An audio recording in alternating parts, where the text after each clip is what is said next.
The rainy season began in early summer, and June had been no exception.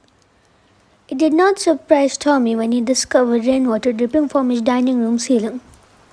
Shrugging it off, he placed a tall pot beneath the leak and expected it to stop on its own. However, it continued to rain, and before he knew it, the pot would threaten to overflow.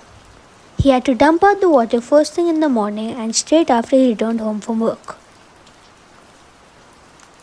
Eventually, he began to notice water damage at the source of the leak. The white ceiling had discolored, turning a dull shade of brown. He checked the weather and realized that it would continue to rain non-stop for the next 10 days. Tommy was worried about the ceiling meddling and becoming an expensive repair, so he decided to call the local handyman.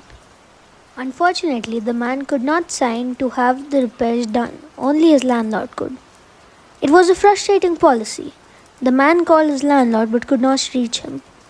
He left him a few voicemails, detailing how the damage was becoming progressively worse. The man was clueless as to why his landlord would not return his calls. They usually kept in touch, speaking at least twice a month. Finally, he reasoned that he would not be held accountable for any damages sustained. One night, the man was startled awake by a massive thump. He quickly turned on his bedside lamp, and just vaguely he could see an overturned table and a large shape lying across it. He sprinted out of his apartment and called the police, gagging at the smell. The man sat in the police station with a blanket wrapped around his shoulders and a coffee mug resting in his hands. He did not know one thing. There had been a dead body in the ceiling, and the water had saturated so badly that it caved under the weight. So far, the body was not identified due to the rainwater and was being autopsied. While the man waited, he called his landlord and finally reached him.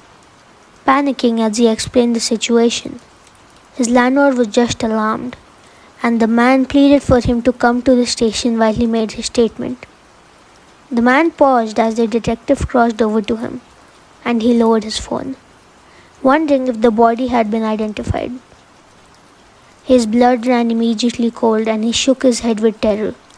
The body belonged to Richard Thompson, his landlord, and if he died over a year ago, that's not what disturbed him the most.